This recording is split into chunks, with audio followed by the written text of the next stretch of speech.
12 Democrats will square off tonight for the fourth primary debate in the battleground state of Ohio.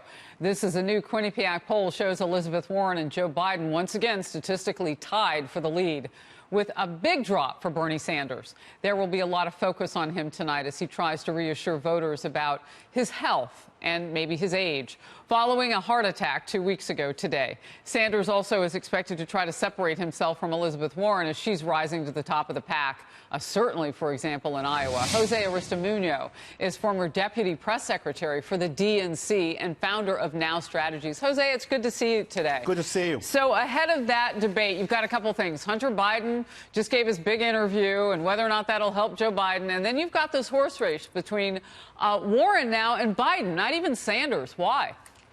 Well, look, I mean, I think first and foremost, I'm glad to see that Bernie Sanders will be back and he's feeling better. You know, my own personal opinion, I'm not too sure if he should actually stay in the race. I think he should focus on his health. But going back to Elizabeth. Well, wait. I think you're making news there because you were with the DNC as leadership there.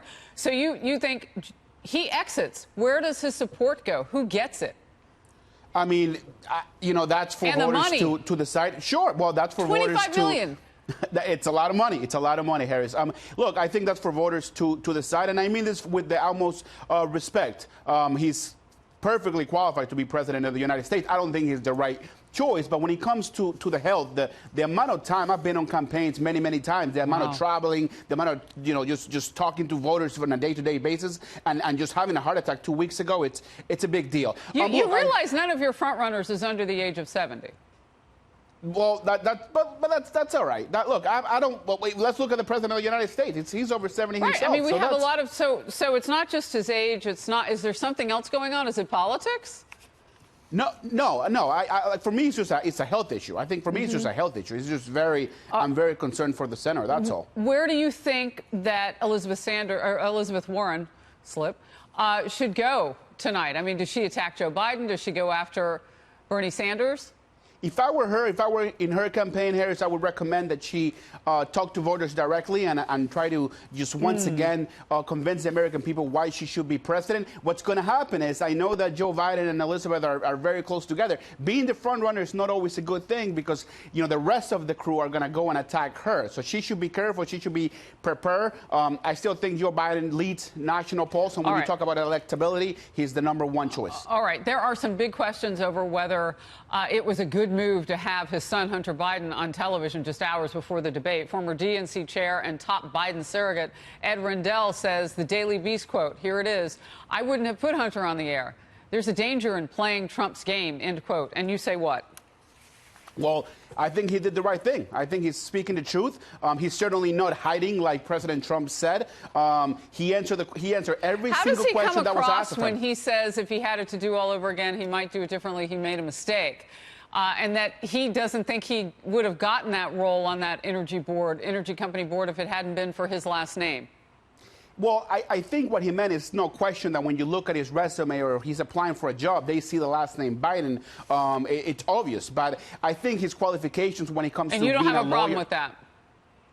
I mean, it's not his fault that he's the son of the vice president of the United States. No, but it is his fault that he didn't have a resume to match up with what he was making close to $80,000 a month to do. I mean, that's fair criticism, wouldn't you say? Look, I'm not the one that makes decisions, you know, when it comes to the vice president's son's salary. But what I'm saying is he should have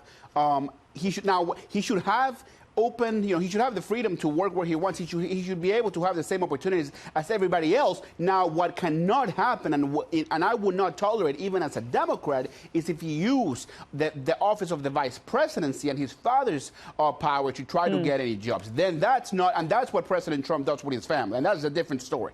That's your accusation. We'll move on with this fact. The Trump campaign is flying banner over the Democratic debate venue, reading "Socialism destroys Ohio jobs, vote Trump." You know, in a generic, if the president runs against a socialist, he's still up by 6 points. Is that the best message for Democrats, to call themselves things like Democrat socialists? Does this work by the Trump campaign?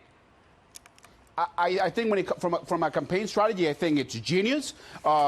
I come, you know, I was born in Venezuela. I come from a socialist country, so that's not where I stand as a Democrat. I'm a moderate Democrat, and I think Joe Biden represents just that. The country, look, that's totally fine, right? Just like the Tea Party earlier with the Republican Party, there's always extreme left, extreme right. That's what makes a democracy a democracy. So it should be part of the conversation. I just don't think it's the way that we should take this country moving forward. It'll be interesting. Warren, Sanders, socialism might come up in some form. Good to see you. Thank you very much.